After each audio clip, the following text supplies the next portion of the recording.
नमस्कार, स्वागत है दोस्तों आपका उत्कर्ष क्लासेज की इस ऑनलाइन क्लास में। दोस्तों, हम पूर्व की कक्षा से एक बिंदु को अनवरत पढ़ते आ रहे हैं और वह है हमारा उपसर्ग और प्रत्यय का तुलनात्मक अध्ययन। उपसर्ग और प्रत्यय के जो तुलनात्मक अध्ययन की वार्ता है, यह हमारी पूर्व की 2 कक्षाओं में चल चुकी है। इसके बाद इसमें एक छोटी सी बात जो कल की कक्षा में, पूर्व की कक्षा में जाते जाते रह गई थी, उस बात को आज हम लगातार जारी करते हैं। और बिंदु कुछ इस प्रकार से था। बिंदु का नाम रहा था दोस्तों क्या? प्रत्यय के प्रकार। सबसे पहला प्रश्न यहीं से आपका बनता है क्या कि प्रत्यय के प्रकार कितने होंगे। पूछा जाने वाला प्रश्न भी है, बहुत सामान्य सा प्रश्न दिखता है, लेकिन इसके जवाब में बहुत सारे मेरे विद्वान साथी गच्चा खा जाते हैं। वजह यह होती है क्योंकि हम प्रत्यय के प्रकार के उस मूल कंसेप्ट तक जा ही नहीं पाते। प्रत्यय के प्रकार से संबंध में अगर आपसे प्रश्न पूछा जाता है तो इसका निश्चित और एक ही आंसर होता है 2। केवल 2 ही प्रकार होते हैं प्रत्यय के। वे 2 प्रकार कौन कौन से हैं तो मैं जरा उनके नामोल्लेख कर देता हूँ। आपको ध्यान रखना है, प्रत्यय का जो पहला प्रकार है वह है साथियों क्या? तद्धित प्रत्यय। कौन सा है? तद्धित प्रत्यय। दूसरा जो प्रत्यय का प्रकार आता है साथियों, वह आता है आपका कौन सा? कृत प्रत्यय। कौन सा आता है? कृत प्रत्यय। इन दोनों बिंदुओं के छोटे छोटे नामों में बहुत बड़ा विस्तार छुपा है। इन छोटे छोटे नामों में बहुत बड़ा विस्तार छुपा है। उस विस्तार के पहलू को हम जानेंगे कैसे। देखो, एक रफ सीट के हिसाब से हम इसको समझें तो हमने जाना था क्या कि एक शब्द होता है, कौन सा दोस्तों? विकारी। कौन सा शब्द होता है? विकारी। चाहे उपसर्ग हो या प्रत्यय हो, चाहे उपसर्ग हो या प्रत्यय हो, जुड़ता कहाँ है? विकारी शब्द से पहले या विकारी शब्द के बाद में। महत्वपूर्ण बात यहाँ यह है कि जो हमारे विकारी शब्द होते हैं, जिनकी संख्या कितनी होती है? 4। कितनी होती है? 4। जरा पूछ बैठूं मैं आपसे कौन कौन से होंगे तो आप तुरंत जवाब देंगे कि श्रीमान जी, पहला विकारी शब्द है संज्ञा, दूसरा है सर्वनाम, तीसरा है विशेषण, चौथा कुछ इस प्रकार से है जिसका नाम क्रिया है। तो ये 4 जो विकारी शब्द होते हैं, मैं कहूँ इन 4 से पहले या इन 4 के बाद। पहले यदि कोई शब्दांश जोड़ोगे तो वह किसके रूप में जुड़ेगा? उपसर्ग के रूप में। किसके रूप में जुड़ेगा? उपसर्ग के रूप में जुड़ेगा। और यदि इन 4 के पश्चात यदि कोई शब्दांश जोड़ते हैं साथियों तो वह किसके रूप में जुड़ता है? वह प्रत्यय के रूप में जुड़ता है। किसके रूप में जुड़ता है? प्रत्यय के रूप में जुड़ता है। महत्वपूर्ण बात यहाँ यह नहीं कि जुड़ता किसके है, महत्वपूर्ण बात यहाँ यह है कि जो ये चारों के चारों विकारी शब्द हैं, इनको हम एक ही नाम से संबोधित कर बैठे और उसका नाम क्या था? विकारी। इसी के साथ हमने एक बात और जानी थी कि प्रत्यय हो या उपसर्ग हो, ये दोनों स्वयं कैसे हैं? तो स्वयं के लिए हम यही कहते हैं कि ये अव्यय स्वरूप होते हैं। कैसे होते हैं साथियों? अव्यय स्वरूप होते हैं। मैं कह सकता हूं ये अव्यय जैसे हैं। कैसे हैं? अव्यय जैसे हैं। अर्थात अव्यय स्वरूप या अव्यय के जैसे शब्द, उन्हीं को क्या कहा जाता है? अव्यय स्वरूप। तो उपसर्ग और प्रत्यय तो अव्यय या अव्यय स्वरूप हैं, अर्थात अविकारी जैसे हैं। कैसे हैं? अविकारी जैसे हैं। और जुड़ किसके साथ रहे हैं? विकारी शब्द के साथ। तो इनके योग से जो रिजल्ट निकल कर आ रहा है, जो रिजल्ट निकल कर आ रहा है, अर्थात जो हमें परिणाम प्राप्त होगा, वह परिणाम क्या आएगा दोस्तों? अविकारी आएगा। क्या आएगा? अविकारी आएगा। पुनः सुनिए पूरी बात को। उपसर्ग और प्रत्यय दोनों में कोई सा एक हो या दोनों हो, दोनों ही कैसे होते हैं? अव्यय स्वरूप होते हैं, अव्यय के जैसे होते हैं, अर्थात अविकारी जैसे होते हैं। जुड़ते किसके साथ में हैं? विकारी के साथ में हैं। तो विकारी के साथ किसका योग हो रहा है? अविकारी का योग हो रहा है। यदि विकारी के साथ उपसर्ग का योग होगा तो फॉर्मूला क्या बनेगा बता देता हूं, अविकारी प्लस विकारी।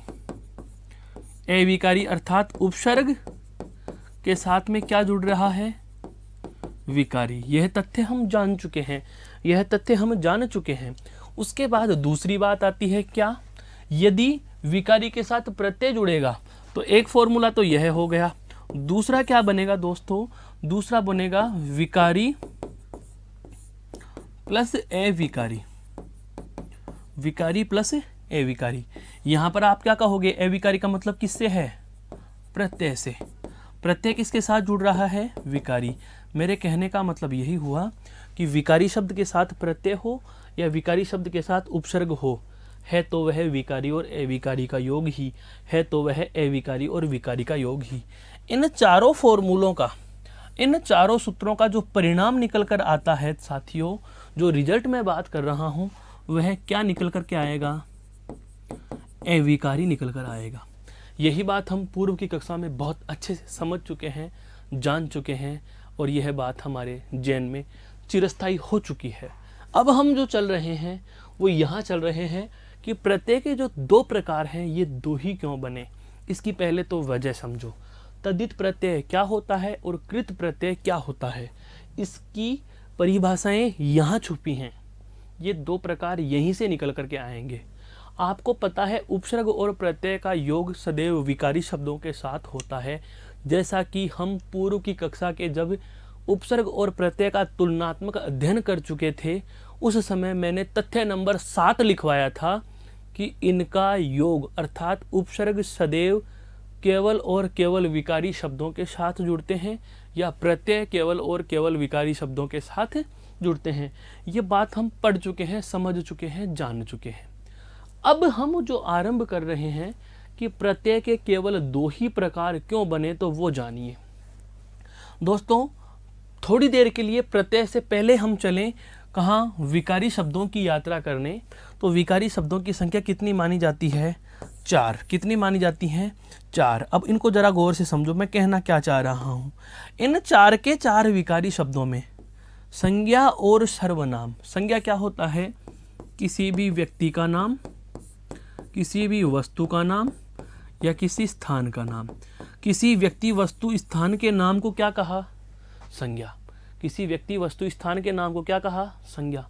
मतलब यह हुआ कि दुनिया में जो भी है उसका नाम है, दुनिया में जो भी है उसका नाम है, और नाम को क्या कहा जाता है, संज्ञा कहा जाता है। मेरे कहने का आशय यही हुआ कि नाम अर्थात संज्ञा। नाम को ही क्या कहा गया है, संज्ञा कहा गया है। दुनिया के सब नाम संज्ञा है, चाहे वह मेरा खुद का नाम हो, चाहे वह आपका खुद का नाम हो, चाहे आपके साथी का नाम हो, चाहे किसी सजीव का नाम हो, निर्जीव का नाम हो, चल का नाम हो, अचल का नाम हो, स्थिर का नाम हो, गतिशील का नाम हो, अपरिवर्तनशील का नाम हो, परिवर्तनशील का नाम हो, जड़ चेतन, दृश्य अदृश्य, यथार्थ और भाव, किसी भी रूप में कोई चीज़ क्यों ना हो, सबका कोई न कोई नाम होता है। और उसी नाम को क्या दिया गया है, संज्ञा। उसी के बाद हम पढ़ते हैं कि संज्ञा के स्थान पर प्रयुक्त होने वाले शब्द क्या कहलाते हैं, सर्वनाम। संज्ञा क्या है, व्यक्ति वस्तु स्थान का नाम। तो मैं ये कहूँ कि इनके स्थान पर आने वाला शब्द, इनके स्थान पर आने वाला शब्द क्या कहलाएगा, सर्वनाम कहलाएगा। संज्ञा के स्थान पर प्रयुक्त होने वाला शब्द क्या कहलाएगा, सर्वनाम कहलाएगा। दोनों चीजें क्लियर हो गई। और इन दोनों की विशेषता है, इन दोनों की विशेषता बताएं।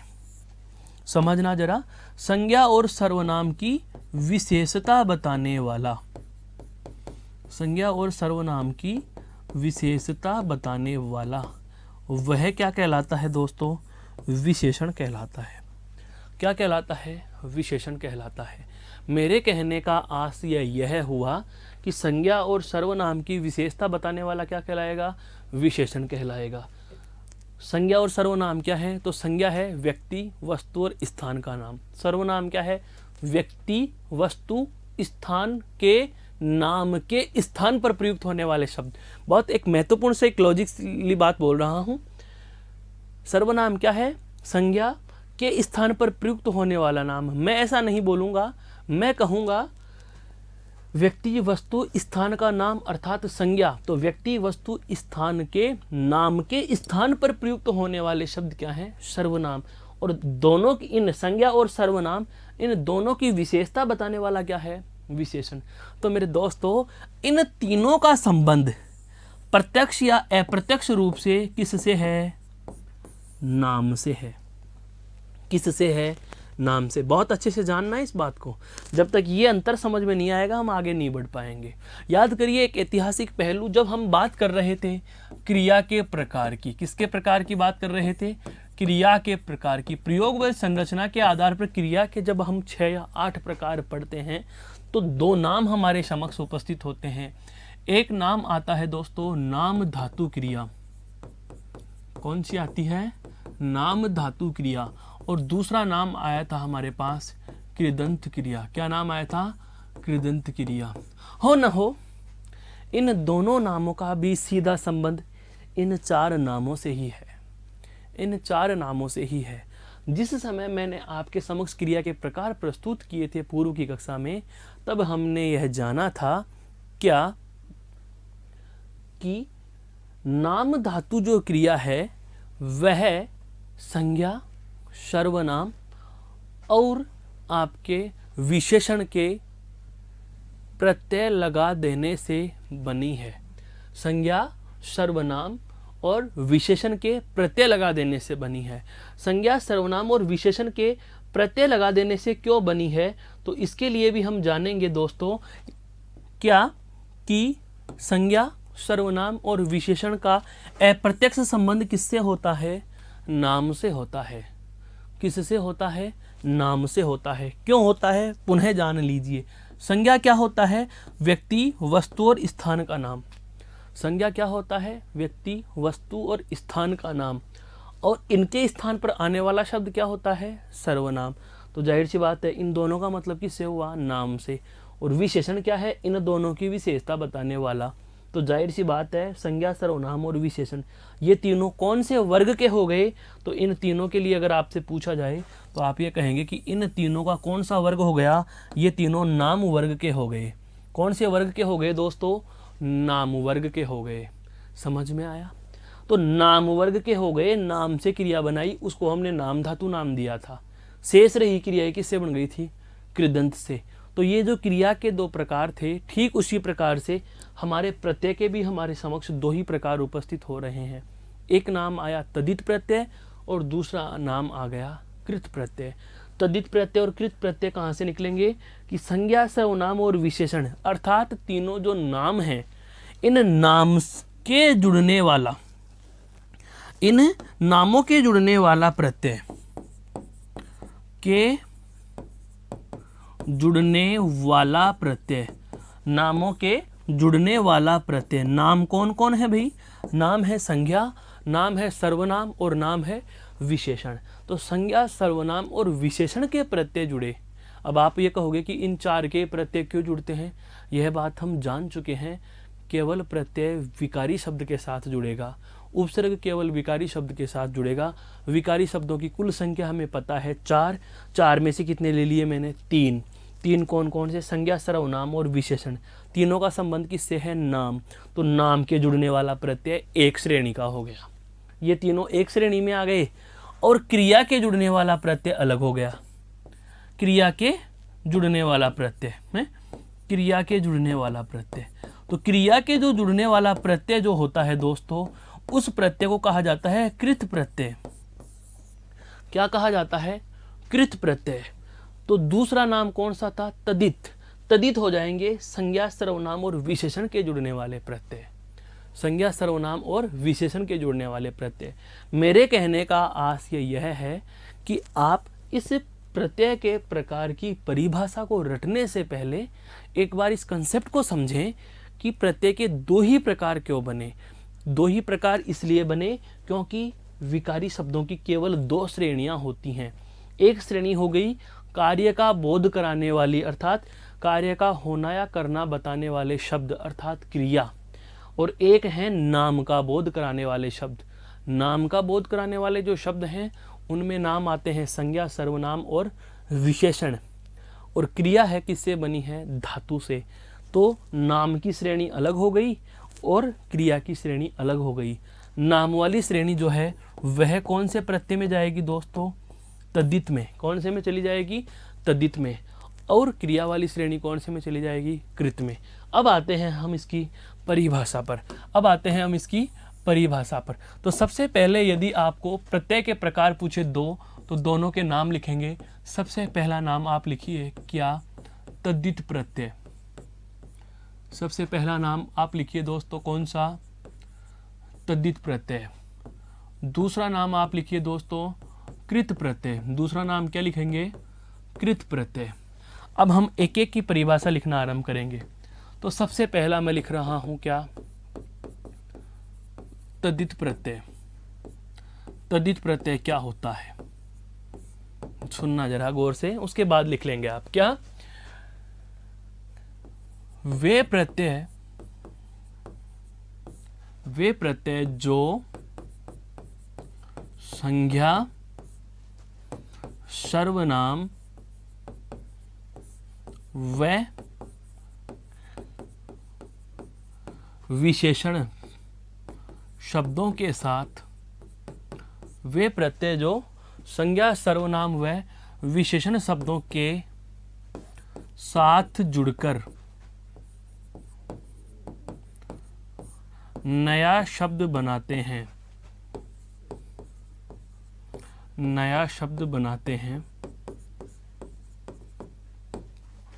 उन्हें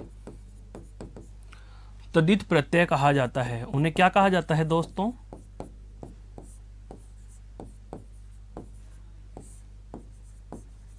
तद्धित प्रत्यय कहा जाता है।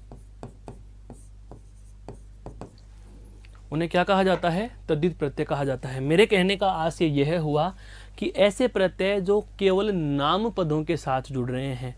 नाम का मतलब अभी अभी हमने जाना है, नाम का मतलब है संज्ञा से, सर्वनाम से और विशेषण से।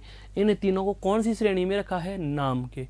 क्यों? दुनिया के सब नाम संज्ञा, इनके स्थान पर आने वाला शब्द सर्वनाम। तो संज्ञा और सर्वनाम दोनों एक चीज हो गई, और इन दोनों की विशेषता बताने वाला क्या है? विशेषण। तो ये तीनों नाम श्रेणी के पद हैं, और नाम श्रेणी के पद अर्थात संज्ञा, सर्वनाम और विशेषण शब्दों के साथ जुड़कर नया शब्द बनाते हैं।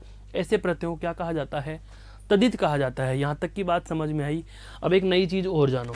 वो नई चीज क्या है? कुछ इस प्रकार से समझेंगे इस नई चीज को। क्या?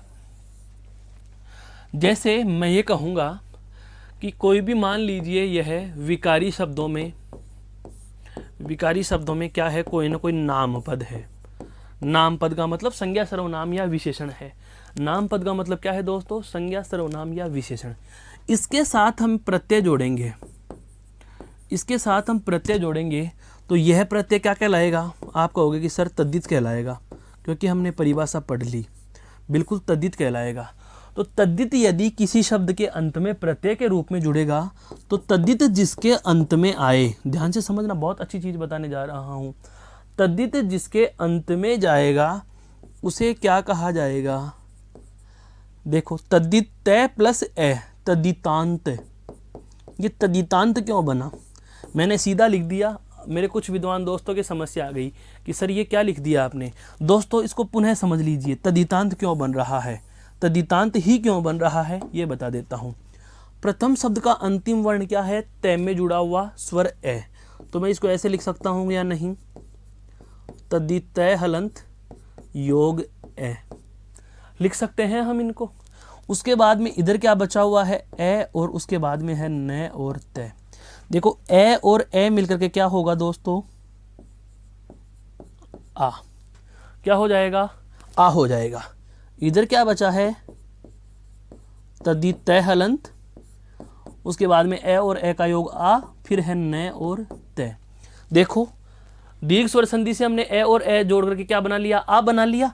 तो मैं इसको ऐसे भी तो लिख सकता हूं, तद्दी तय में आ जोड़ेंगे तो क्या बनेगा? ता, और न का न और तय। अर्थात तद्धित प्रत्यय जिसके अंत में है, उसे हम क्या कहेंगे दोस्तों? तद्धितांत कहेंगे। क्या कहेंगे?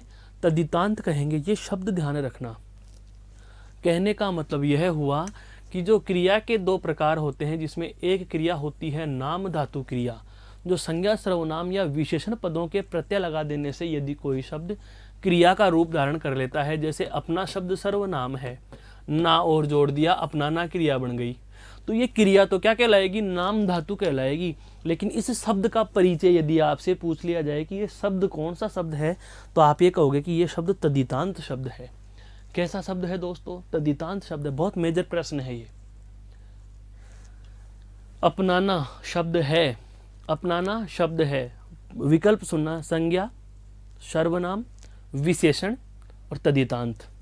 अब तद्धितांत नाम ही नहीं सुना होता मेरे दोस्तों, तो हम वहाँ तक तो जा ही नहीं पाते। हम संज्ञा, सर्वनाम और विशेषण में सोचते हैं कि अपना शब्द विशेषण सर्वनाम शब्द है, हो सकता है अपनाना भी सर्वनाम ही होगा। अरे भाई, अपनाना तो क्रियापद है। कैसा पद है, क्रियापद है। और क्रिया कौन सी, नाम धातु। विकल्प में आपको क्रियापद नहीं दिया, तो ये शब्द कैसा है, तद्धितांत है। क्यों, क्योंकि तद्धित प्रत्यय इस शब्द के, अब अपना शब्द था अपना, और अपना शब्द कैसा शब्द है, अपना शब्द जो है वह सर्वनाम शब्द है। कौन सा शब्द है दोस्तों, सर्वनाम शब्द है। और सर्वनाम शब्द के साथ में मैंने क्या जोड़ा है, ना प्रत्यय। क्या जोड़ा है, ना प्रत्यय।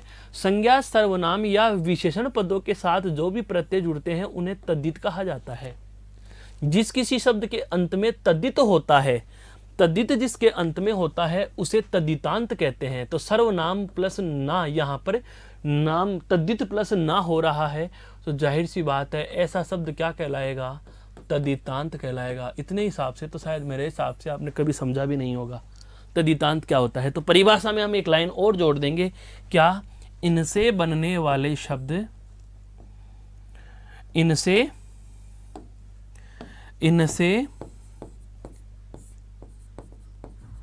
बनने वाले शब्द, इनसे बनने वाले शब्द तद्धितांत होते हैं। क्या कहलाते हैं, तद्धितांत कहलाते हैं। इनसे बनने वाले शब्द तद्धितांत कहलाते हैं। क्यों कहलाते हैं, क्योंकि तद्धित जिसके अंत में है वह तद्धितांत होता है। तद्धित जिसके अंत में है वो क्या कहलाता है दोस्तों, वह तद्धितांत कहलाता है। उदाहरण की बात करें, जैसे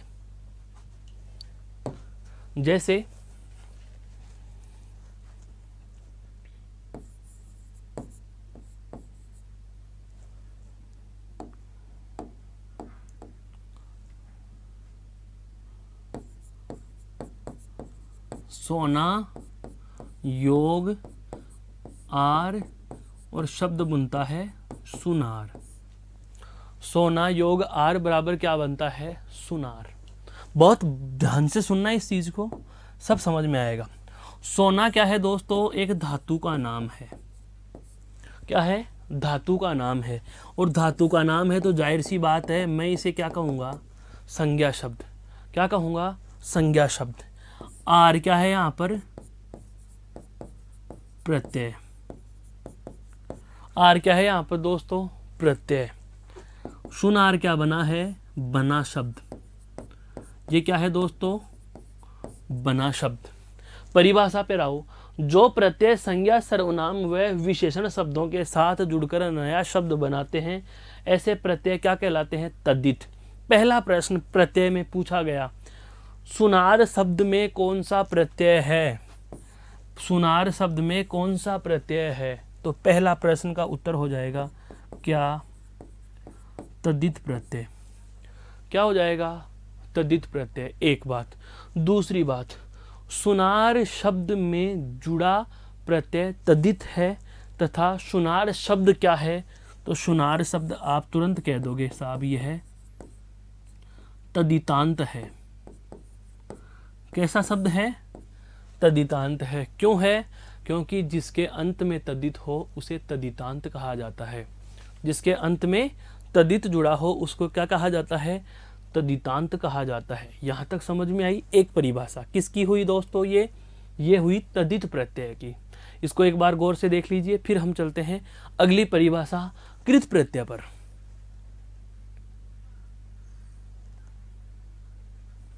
देखो अब हमें पता चल चुका क्या कि संज्ञा सर्वनाम और विशेषण नाम से संबंधित है और इनसे जुड़ने वाले प्रत्ययों क्या कहा, तद्धित।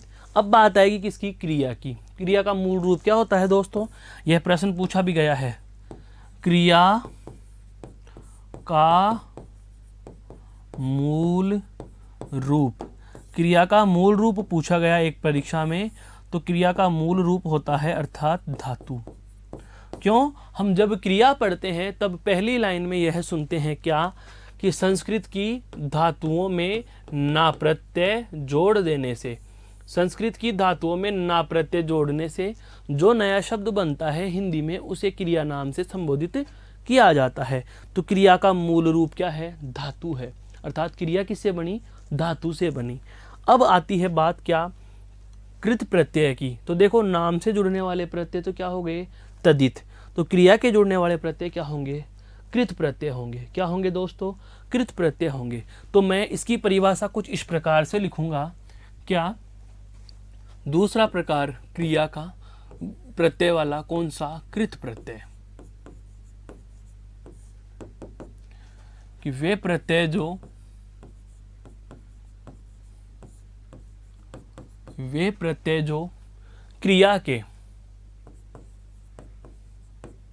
क्रिया या धातु क्या होती है, मैं यहां लिख देता हूं। ये इनडायरेक्टली कोई अलग प्रश्न हो गया, ये क्रिया बिंदु का एक प्रश्न का जवाब है। देखना कैसे लिखने हैं, लिखना स्मार्ट तरीके से, हमें कम शब्दों में बहुत सारी बातें आ जाए। वे प्रत्यय जो क्रिया या धातु क्या है वो बता देता हूं। क्रिया का मूल रूप, क्रिया का मूल रूप। अब समझ में आया धातु किसकी, यहां पर सोना चांदी वाली धातु की बात नहीं कर रहा हूं दोस्तों। वे प्रत्यय जो क्रिया या धातु अर्थात क्रिया के मूल रूप, धातु पदों के साथ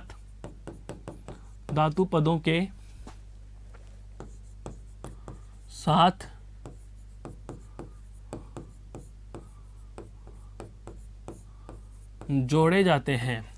वे प्रत्यय जो क्रिया या धातु पदों के साथ जोड़े जाते हैं उन्हें कृत प्रत्यय कहा जाता है, उन्हें कृत प्रत्यय कहा जाता है, उन्हें कृत प्रत्यय कहा जाता है। कुछ समझ में आया। क्रिया पदों के या क्रिया के मूल रूप अर्थात धातुओं के साथ जुड़ने वाले जो भी प्रत्यय होते हैं, तो मैं यही कह दूंगा कि संस्कृत की धातु से हम ना प्रत्यय जोड़कर जो भी क्रिया बनाते हैं, तो क्रिया शब्द भी अपने आप में एक कृत प्रत्यय का उदाहरण हो गया। समझ में आया, क्रिया शब्द भी अपने आप में एक कृत प्रत्यय का उदाहरण है। क्यों, क्योंकि उसमें हम धातु के ना प्रत्यय जोड़ते हैं। और नियम यही कह रहा है, परिभाषा यही कह रही है कि क्रिया या क्रिया के मूल रूप अर्थात धातु पदों के साथ जुड़ने वाले प्रत्ययों को कृत प्रत्यय कहा जाता है।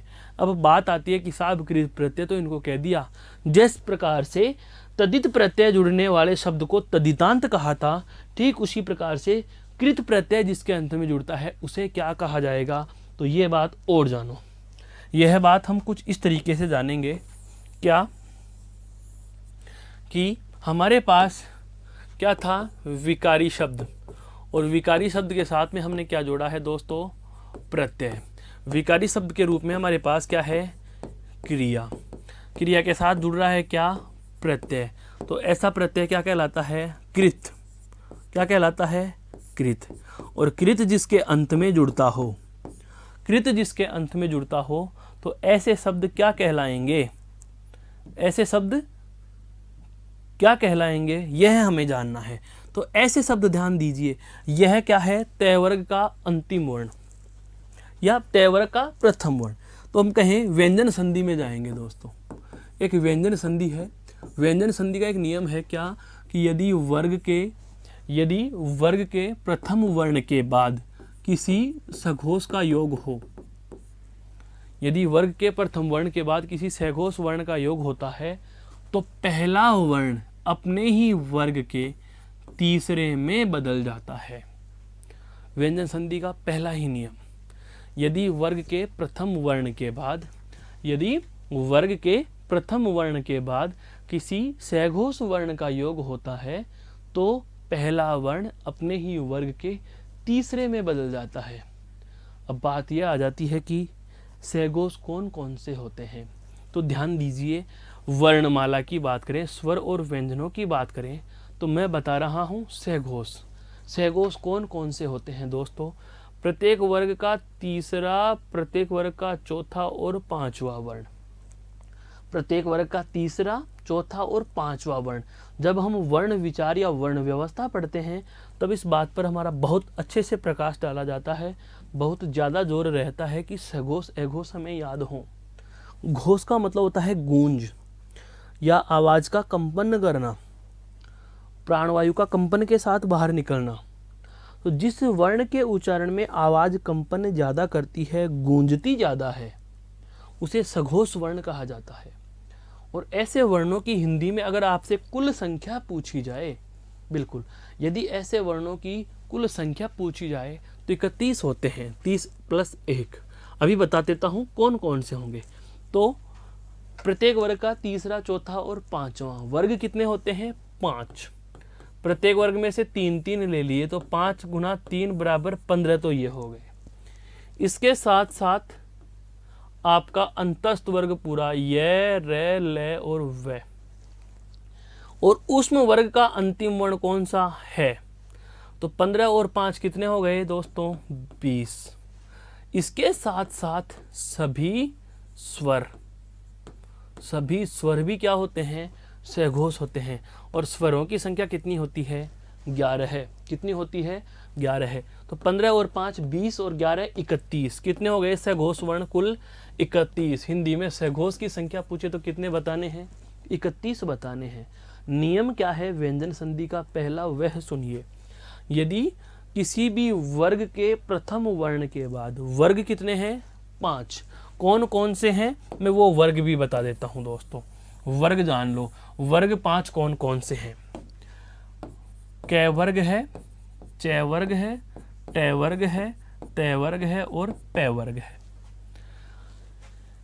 किसी भी वर्ग के प्रथम वर्ण के, अब इन सभी वर्गों का प्रथम वर्ण यही तो हुआ। क वर्ग का पहला वर्ण क, च वर्ग का च, ट वर्ग का ट, त वर्ग का त और प वर्ग का प। प्रत्येक वर्ग के प्रथम वर्ण के बाद यदि, ध्यान से सुनना, सघोष का योग हो पांचवें के अलावा, कौन सा छोड़कर? पांचवा छोड़कर कोई भी सहघोष जुड़े। हाँ, ये संधि में बहुत अच्छे से समझा रखा है, आपको देखना समय मिले तब संधि का वीडियो। क्या कि यदि वर्ग के प्रथम वर्ण के बाद पांचवे के अलावा किसी भी सहघोष का, क्योंकि पांचवा यहाँ पर गिना है ना, सहघोष में होता है, तो इस पांचवे के अलावा, अब सभी वर्गों का पांचवा, तो कितने वर्ण छोड़ दिए? 5। कुल 31 में से 5 छोड़ दो, शेष कितने रहे? 26। 26 कौन कौन से रह गए? वर्ग का तीसरा और चौथा, अर्थात 5 दूनी 10। और इसके अलावा ये, रे, ले, वे और है, 5 ये हो गए। कितने हो गए? 10 और 5 15, प्लस 11 के 11 क्या आपके? स्वर। तो 15 और 11 कितने हो गए? 26। इन 26 में से कोई भी वर्ण यदि योग करता है तो यह पहला वर्ण अपने ही वर्ग के तीसरे में बदल जाएगा। पहला वर्ण अपने ही वर्ग के तीसरे में बदल जाएगा। अब इधर आ जाओ, यहां पर ध्यान दीजिए, ये तय वर्ग का पहला वर्ण तय हमें दिख रहा है और उसके बाद किसका योग हो रहा है? ए वर्ण का।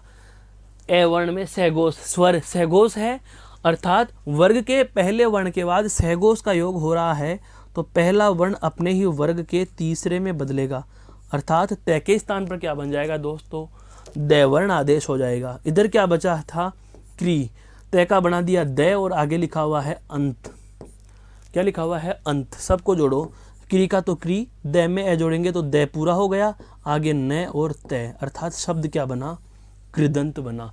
शब्द क्या बना? कृदंत बना। ये देखो, क्रिया के प्रकार में दूसरा प्रकार कौन सा आता है दोस्तों? कृदंत क्रिया आती है, अर्थात ऐसी क्रियाएं जिसके अंत में कृत प्रत्यय जुड़ा हो उसे हम कृदंत क्रिया कहते हैं। उसे हम क्या कहते हैं? कृदंत क्रिया कहते हैं। मेरे दोस्तों, ये बहुत अच्छी सी चीज़ थी, छोटी सी बात को बताने के लिए कितना सारा विवरण हमने लिया।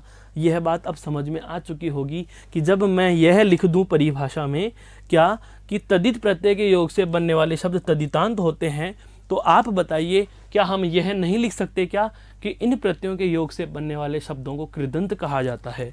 तो लिखेंगे अब इसमें क्या कि इस प्रत्यय के योग से बने शब्द कृदंत कहलाते हैं। इस प्रत्यय के योग से बने शब्द क्या कहलाते हैं दोस्तों? कृदंत कहलाते हैं। क्या कहलाते हैं? कृदंत कहलाते हैं। जैसे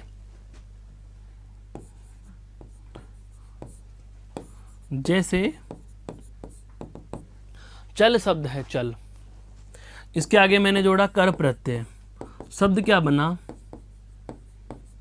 चलकर। शब्द क्या बन गया? चलकर। चल एक धातु रूप है, कर प्रत्यय है, चलकर शब्द बना, तो ये शब्द तो क्या कहलाएगा? शब्द तो क्या कहलाएगा? कृदंत। और अगर आपको प्रत्यय का प्रकार पूछ ले तो क्या कह दोगे? कृत प्रत्यय। क्या कह लोगे? कृत प्रत्यय। क्या कह दोगे? कृत प्रत्यय।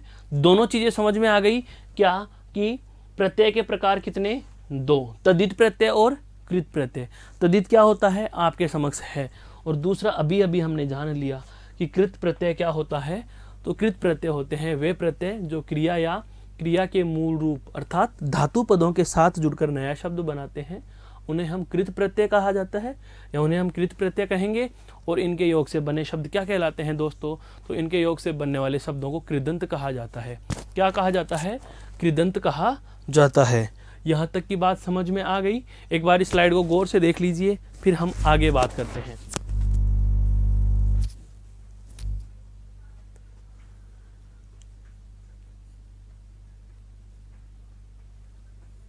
ये था कौन सा आपका? कृत प्रत्यय।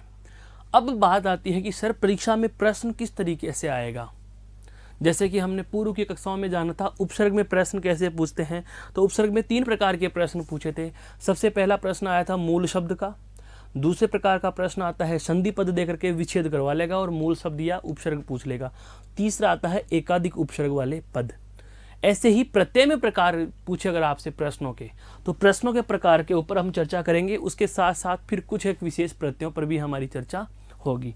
तो पहले हम चलते हैं इसके विशेष प्रत्ययों पर।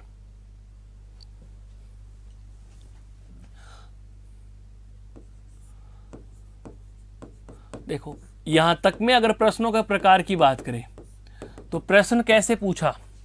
प्रश्न कैसे पूछा? शब्द लिख रहा हूं मैं, सजावट,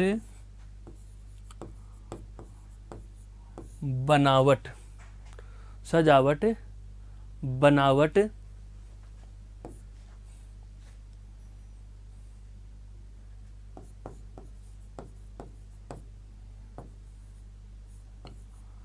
चिकनाहट,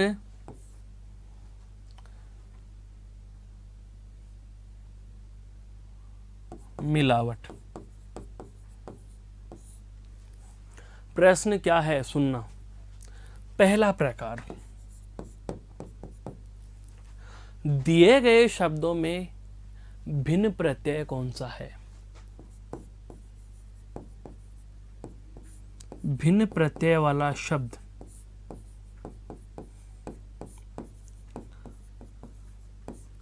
दिए गए शब्दों में कौन सा छांटना है आपको? भिन्न प्रत्यय वाला शब्द छांटना है। बहुत अच्छे से प्रश्न ले रहा हूं, इस तरह प्रश्न अपने आप समझ में आ जाएगा कि बिंदु कहना क्या चाह रहा है, पूछता क्या है, हमें करना कैसे है। प्रत्यय कैसा है, कौन सा जुड़ा हुआ है। दोस्तों प्रत्ययों की संख्या निश्चित नहीं की जा सकती। एक चीज तो मैं पहले बता देता हूं, प्रत्यय के प्रकार निश्चित होंगे 2। प्रत्यय के प्रकार केवल 2 होंगे, लेकिन कितने होते हैं प्रत्यय ये कभी नहीं बता सकते। हाँ, सभी प्रत्ययों को आप 2 प्रकारों में ही बांटोगे। अभी मैं बताऊंगा 2 में ही क्यों बढ़ते हैं, उस पर भी हम चर्चा करने वाले हैं। अभी हम कर भी चुके हैं कि जैसे विकारी शब्द 4 होंगे और चारों विकारी शब्दों के ही केवल प्रत्यय जोड़े जा सकते हैं। तो संज्ञा, सर्वनाम और विशेषण के जुड़े तो सारे प्रत्यय तद्धित हो गए, और यदि क्रियापदों या धातु पदों के साथ जुड़ते हैं तो वो प्रत्यय क्या कहलाते हैं? कृत कहलाते हैं। रटने वाले विद्यार्थी और समझने वाले विद्यार्थी में क्या अंतर होते हैं, कहाँ वह विद्यार्थी गच्चा खा जाता है, गलती करता है, हम उस बिंदु पर भी चर्चा करने वाले हैं। पहले जरा देखिए इधर, बिन प्रत्यय वाला शब्द छांटिए। पहला प्रश्न आपसे पूछ लिया, आप क्या करो, इस शब्द को, इस शब्द को, इस शब्द को और इस शब्द को धीरे धीरे पढ़िए, स्लो मोशन में है। सजावट, सजावट, आवट। कौन सी ध्वनि, भिन्न ध्वनि क्या आ रही है अंत में? आवट। बनावट, यहां भी क्या आया? आवट। चिकनाहट, यहां पर क्या आ रहा है, आहट, मिलावट, यहां भी क्या आया, आवट। पहला प्रश्न, भिन्न प्रत्यय वाला शब्द, ये आहट प्रत्यय है और ये आवट प्रत्यय है, एक प्रकार। ये कौन सा हो गया, एक प्रकार हो गया। यहां तक तो आपको कोई दिक्कत नहीं आई, यहां तक तो कोई दिक्कत नहीं आई मेरे दोस्तों को, जरा सी भी दिक्कत नहीं आई। सही बात है, आनी नहीं थी दिक्कत, यहां तो दिक्कत आनी ही नहीं थी।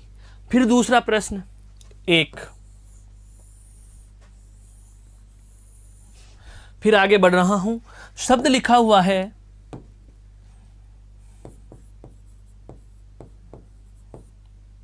मिठाई, शब्द लिखा हुआ है लड़ाई, शब्द लिखा हुआ है लिखाई,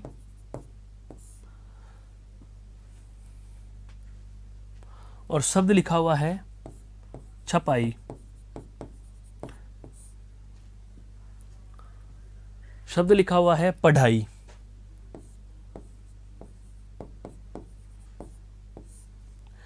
प्रश्न क्या है वो जानो। अब प्रश्न समझना। प्रश्न है भिन्न प्रत्यय वाला शब्द छांटिए। भिन्न प्रत्यय वाला शब्द छांटिए। भिन्न प्रत्यय वाला शब्द छांटो। अब आप फिर क्या करोगे, सर ने कहा था धीरे धीरे पढ़ना, बिल्कुल पढ़ो, धीरे धीरे पढ़ो आप इनको। मिठाई, यहां क्या निकल कर आया, आई। लड़ाई, यहां भी क्या निकल आया, आई। लिखाई, यहां भी क्या प्रत्यय है भाई, आई। यहां भी क्या प्रत्यय है, आई। और यहां भी प्रत्यय क्या है दोस्तों, आई। ये लो जी, भिन्न प्रत्यय कहां से छाटेंगे। सर ने तो दिमाग खराब कर दिया, प्रश्न ही कुछ ऐसा पूछ लिया कि प्रत्यय तो सभी में एक जैसा है और प्रश्न ये कह रहा है भिन्न प्रत्यय छाटो। भाई छाटेंगे कहां से। बिल्कुल दोस्तों, इसमें भी भिन्न प्रत्यय है। अब यहां पढ़ने और रटने वाले विद्यार्थियों में अंतर आ जाएगा। अगर कोई विद्यार्थी यह रट के चला गया, अब इस बात पर गौर करना, अगर मेरा कोई विद्वान या विदुषी बहन अगर यह पढ़ के चला गया या रट के चला गया कि आई प्रत्यय तद्धित होता है, केवल तद्धित होता है, तो भाई मीठा, यहां पर देखो मिठाई में मूल शब्द क्या है दोस्तों, इनके मूल शब्द में भिन्न रंग से लिख रहा हूं। इसका मूल शब्द क्या है, मीठा। इसका मूल शब्द क्या है, लड़ना। इसमें मूल शब्द है लिखना। इसमें मूल शब्द क्या है, छपना या छापना। इसमें मूल शब्द क्या है, पढ़ना।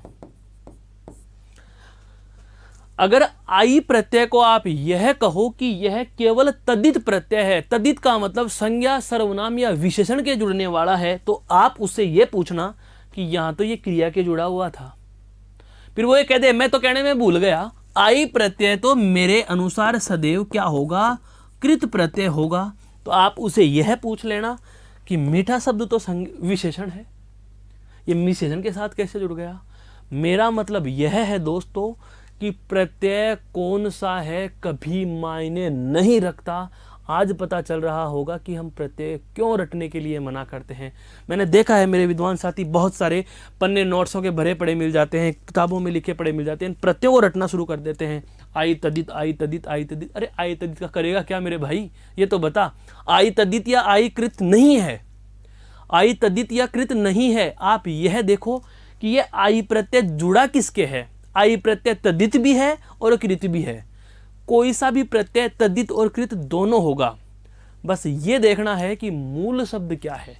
यहां मूल शब्द विशेषण था। मूल शब्द क्या है दोस्तों, विशेषण है।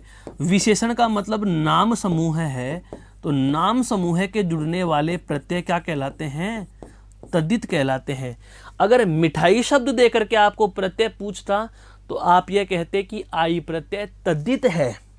अगर मिठाई शब्द हटा देता, समझना अब, अगर यह मिठाई शब्द आपको नहीं दिया जाए, मिठाई शब्द आपको नहीं दिया जाए और अब पूछे कि यह कौन सा प्रत्यय है, तो आप तुरंत कह दोगे कि कृत प्रत्यय है। सारे के सारे शब्द कृदंत है। लेकिन आपको मिठाई शब्द दे दिया और अब ये पूछ रहा है कि भिन्न प्रत्यय छांटिए।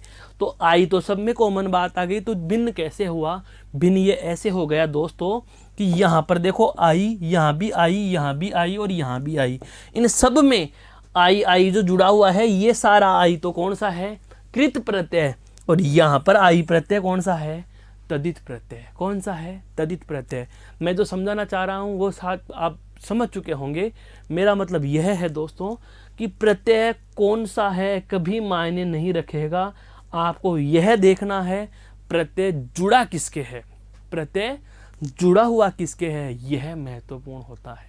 बस ये दो बातें आपको बहुत ज़्यादा समझाने की थी प्रत्यय के प्रकारों में, तद्धित और कृत प्रत्यय में, जो आप समझ चुके होंगे। इसको एक बार गौर से देख लीजिए, फिर हम एक ऐसा ही और उदाहरण लेते हैं, फिर बात करेंगे आगे की। एक बार देख लीजिए दोस्तों।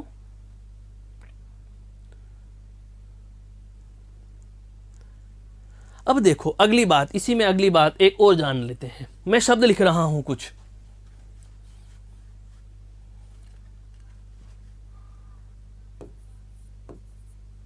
हड़बड़ाहट, हड़बड़ाहट,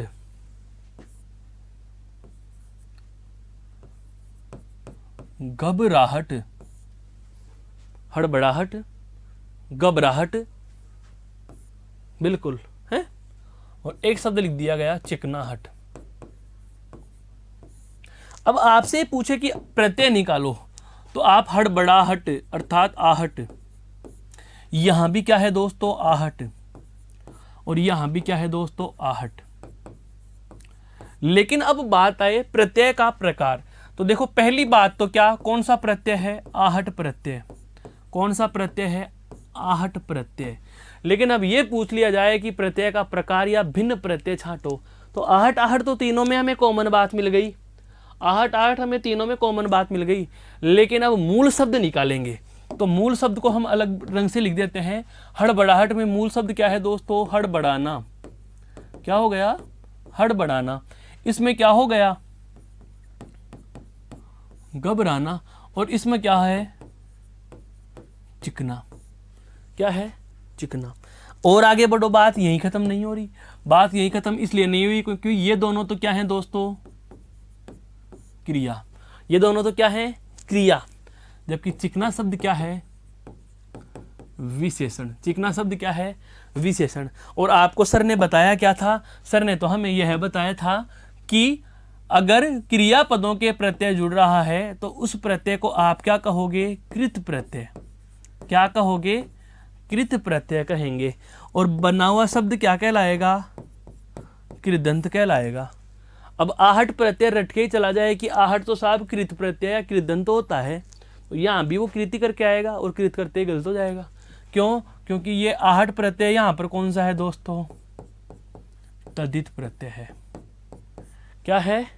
तद्धित प्रत्यय है। आश्चर्यचकित कर दिया है। वास्तव में यही होता है दोस्तों, गलती यही कर जाते हैं। प्रत्यय कौन सा है कोई महत्व नहीं रखता, प्रत्यय कौन सा है कभी महत्व नहीं रखता।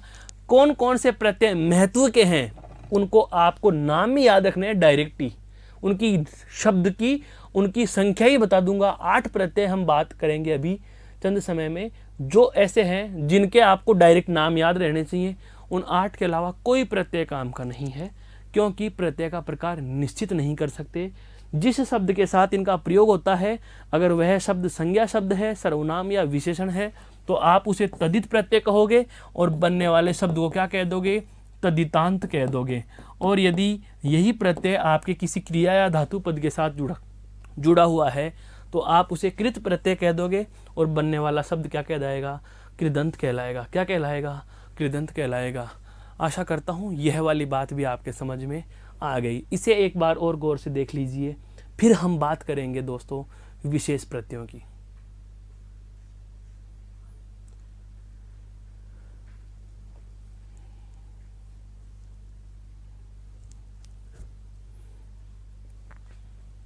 चलो अब चलते हैं हम विशेष प्रत्ययों पर, जो आपको याद रखने हैं। अब बता रहा हूं, याद रखने हैं प्रत्यय। देखो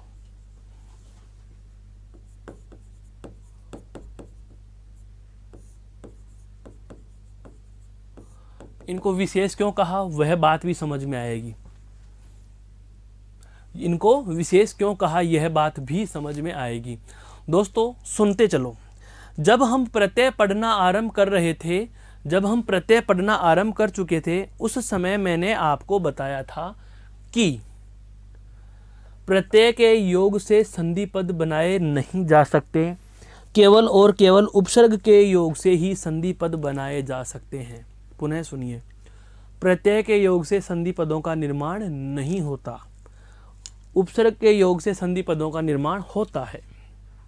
उपसर्ग के योग से संधि पदों का निर्माण होता है, एक बात। दूसरी महत्वपूर्ण बात मैंने यह भी बताई थी कि प्रत्यय के योग से सामासिक पद बनाए जा सकते हैं। प्रत्यय के योग से सामासिक पद बनाए जा सकते हैं, उपसर्ग के योग से भी सामासिक पद बनाए जा सकते हैं। लेकिन प्रत्यय का यदि प्रथम वर्ण स्वर हो तो मूल शब्द के अंतिम वर्ण पर मात्रा लगा दी जाती है, और यदि प्रत्यय का प्रथम वर्ण व्यंजन हो तो संयोग की तरह जोड़ दिया जाता है। विशेष प्रत्यय की बात क्यों आई ये भी जान लीजिए। ये विशेष प्रत्यय ऐसे हैं कि जब किसी शब्द के साथ इन विशेष प्रत्ययों को जोड़ा जाता है तो पीछे तो जो मात्रा लगनी है या संयोग होना है वो तो होगा ही होगा, लेकिन मूल शब्द के प्रथम वर्ण में भी ये बदलाव कर देते हैं, उसके स्वर में परिवर्तन कर देते हैं, इसलिए इनको विशेष कहा जाता है। उदाहरण से भी हम समझेंगे। पहले हम उन प्रत्ययों को लिखेंगे कौन कौन से हैं, उन प्रत्ययों की हम बात करते हैं। तो ये 8 प्रत्यय ऐसे होते हैं। कौन कौन से हैं लिख रहा हूं मैं, देखो। एक तो है ए, ए बिल्कुल, साथ के साथ आप लिखते भी चलो, ए, ई, दीर्घ ई, इक, ए, य, अयन और आयन। ये कुछ 8 प्रत्यय संख्या में मैंने आपके समक्ष लिख दिए हैं। ए, ई, य, इक, ए, अयन और आयन। इन 8 प्रत्ययों के योग के महत्व को जानिए। क्या मूल शब्द का प्रथम वर्ण क्या हो सकता है? कोई ना कोई स्वर होगा, क्योंकि व्यंजन भी होगा तो व्यंजन में स्वर जुड़ा होगा। देखो कैसे, यदि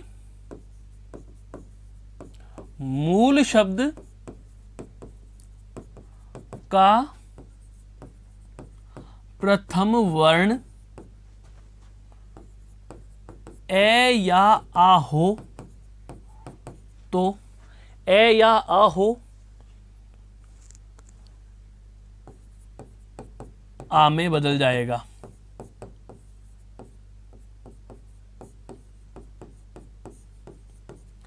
कैसे? उदाहरण से समझो दोस्तों इसको, उदाहरण से। जैसे शब्द है समाज और प्रत्यय जोड़ दिया इक, इनमें से एक है ये रहा इक। समाज और समाज में प्रत्यय कौन सा जोड़ा मैंने? इक प्रत्यय जोड़ा। नियम तो ये कह रहा था कि प्रत्यय का यदि प्रथम वर्ण स्वर हो तो मूल शब्द के अंतिम वर्ण पर ई की मात्रा लगा देंगे, लेकिन यहाँ ई की मात्रा लगा देने से ही काम नहीं चल रहा। मूल शब्द का प्रथम वर्ण यदि ए या आ हो तो आ में बदल जाएगा। यहाँ पर आ होता तो आ रह जाता, लेकिन ए है, ए को भी किस में बदलेंगे? आ में। अर्थात से की जगह क्या कर देंगे? सा। से की जगह क्या कर देंगे? सा। आगे क्या लिखा हुआ है? मा। वही नियम, प्रत्यय के प्रथम वर्ण स्वर की मूल शब्द के अंतिम वर्ण पे मात्रा लगाओ, तो जय पे ई की मात्रा जी और के। तो समाज प्लस इक बराबर क्या बन गया? सामाजिक। क्या बन गया? सामाजिक। और शब्द लिख देता हूं, स्वस्थ प्लस ये। दोस्तों क्या बनेगा? देखो स्व में क्या जुड़ा हुआ है? ए। तो देखो क्या बन जाएगा? स्व वाह। वे की जगह क्या हो जाएगा? वाह। आगे क्या लिखा हुआ है? से, थे और ये। शब्द क्या बन गया? स्वास्थ्य। शब्द क्या बन गया? स्वास्थ्य। पहली बात ए और आ की। अभी पूरे 11 स्वरों की बात करेंगे। एक बार इस स्लाइड को गौर से देख लीजिए, फिर हम अगली बात पर चलते हैं।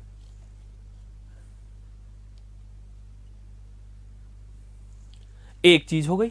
दूसरी बात, यदि प्रथम वर्ण का स्वर यदि प्रथम वर्ण का स्वर ई, दीर्घ ई, ए या आई हो तो आई में बदल जाता है।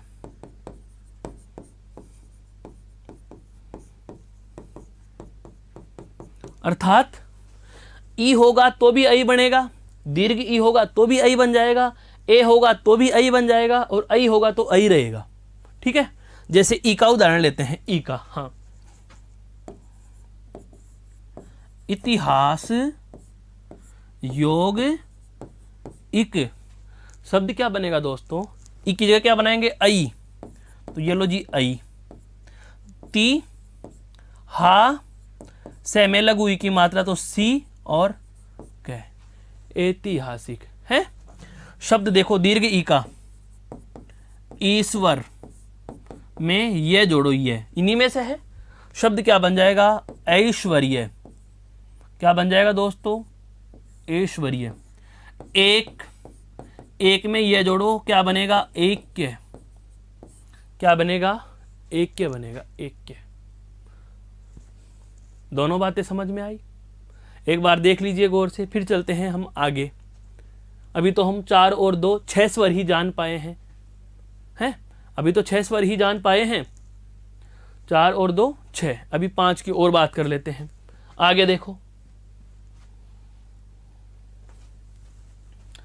तीसरी बात, यदि प्रथम वर्ण का स्वर उ, ओ या औ हो तो औ में बदल जाएगा।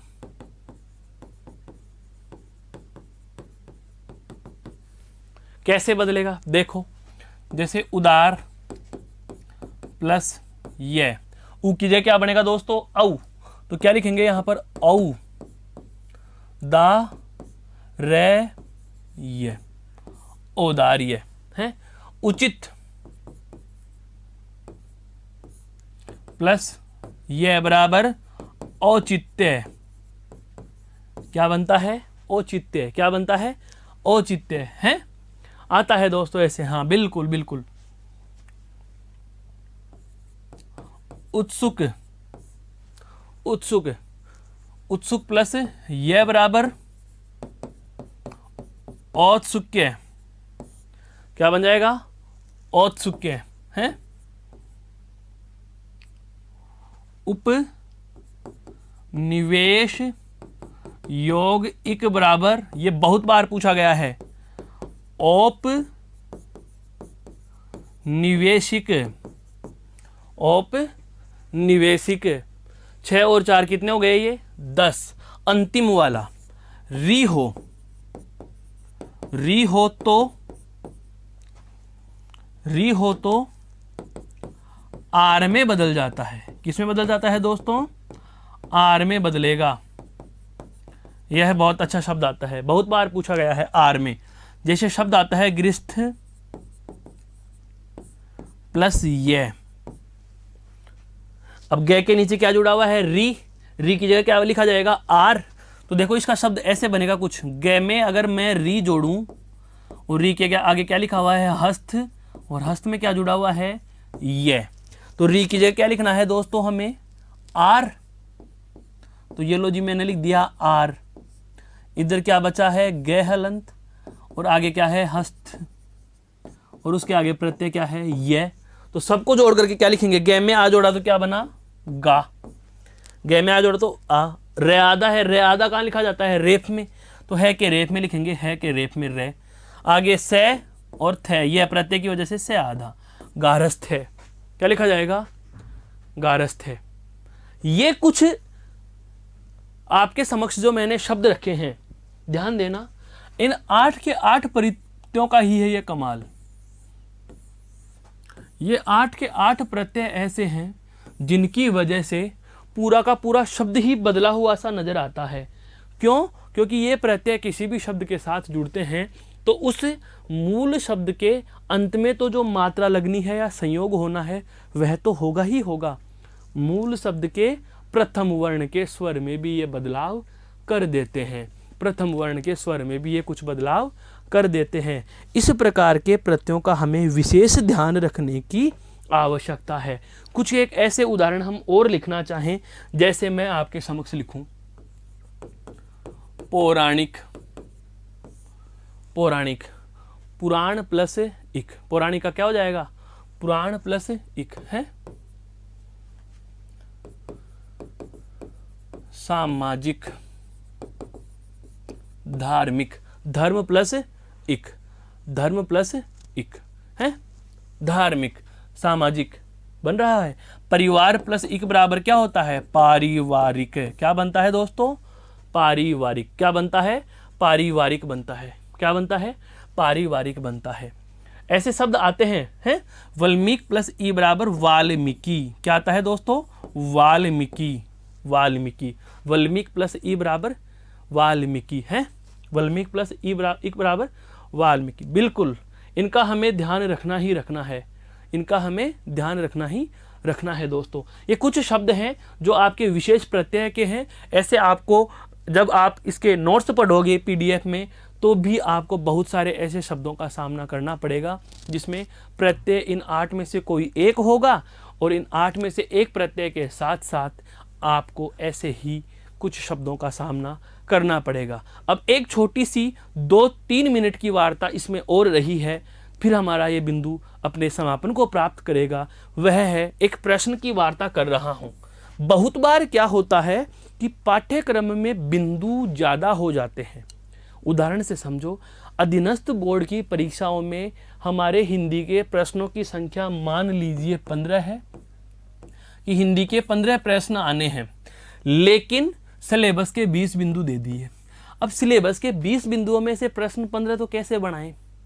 फिर पेपर बनाने वाला क्या करता है, कुछ ऐसे प्रश्न उठाता है जो एक अकेला प्रश्न 3 बिंदुओं को समाहित कर रखे हो। एक अकेला प्रश्न 3 बिंदुओं को समाहित कर रखे हो। उदाहरण से समझना,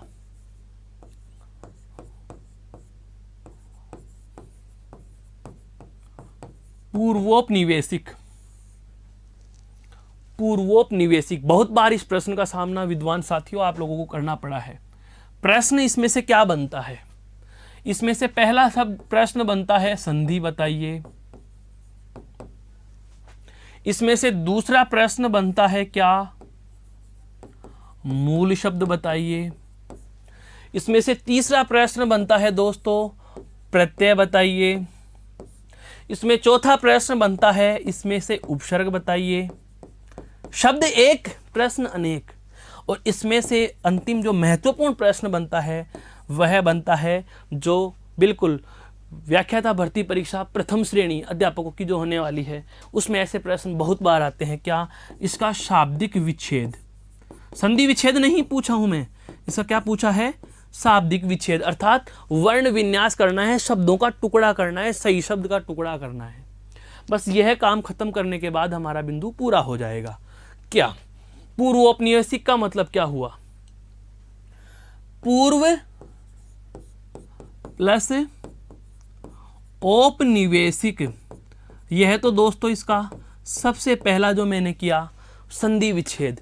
सबसे पहले जो मैंने किया वह क्या किया दोस्तों, इसका संधि विच्छेद। और इसमें संधि कौन सी है, इसमें संधि कौन सी है, तो दोस्तों ध्यान रखना, इसमें आपको संधि ए और ओ मिलकर के औ हो रहा है। संधि कौन सी हो जाएगी, बिल्कुल ध्यान रखना है आपको, है दोस्तों, ध्यान रखना है। संधि तो कौन सी ले लेंगे इसमें, वृद्धि। कौन सी ले लेंगे, वृद्धि संधि। दूसरा प्रश्न, मूल शब्द अभी निकाल के दूंगा, प्रत्यय अभी पता चलेगा, उपसर्ग अभी पता चलेगा, और शाब्दिक विच्छेद। अब करते हैं इसके टुकड़े। पूर्व एक पता चल गया, औपनिवेशिक को तोड़ना शुरू करो। औपनिवेशिक को तोड़ोगे तो क्या निकलेगा, उपनिवेश योग इक। फिर इस उपनिवेश को तोड़ना शुरू करेंगे तो क्या हो जाएगा, उपयोग निवेश। फिर निवेश का टुकड़ा करेंगे तो क्या हो जाएगा, नि योग वेश। अब हमारे पास अंतिम टुकड़ा प्राप्त हो गया, मूल शब्द। तो क्या हो गया, वेश। मूल शब्द क्या हो गया, वेश।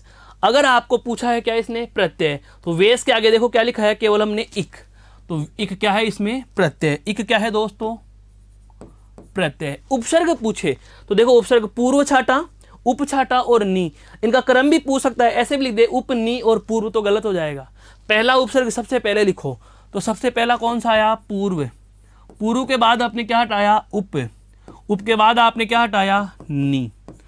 और शाब्दिक विच्छेद यदि पूछे तो इसको आप वी आकार में लिख देंगे, किस में लिखेंगे वी आकार में लिखेंगे। वी आकार कैसे, यूं लिखोगे आप इसको यूं, इधर से ऊपर से लिखते आओ और लास्ट तक लिखते चलो। कैसे, पूर्व प्लस उप प्लस नी प्लस वेश प्लस इक, यह इसका शाब्दिक विच्छेद हुआ। समझ गए होंगे मैं कहना क्या चाह रहा हूं दोस्तों। यह था आपका उपसर्ग और प्रत्यय का एक मिला जुला प्रश्न का नमूना। ऐसे प्रश्न आपको, ऐसे उदाहरण आपको बहुत सारे नोट्सों में मिल भी जाएंगे। तो आशा करता हूँ ये प्रत्यय के जो प्रकार की बात आज हमने शुरू की थी यह आपको बेहद समझ में आई है। इसमें फिर भी अगर आपके जहन में कोई शंका या समस्या हो तो आप बेझिझक कमेंट करके पूछ सकते हैं। और फिर से मिलेंगे हम किसी नए बिंदु के साथ, नए टॉपिक के साथ, नई कक्षा में। तब तक के लिए धन्यवाद। जय हिंद, जय भारत।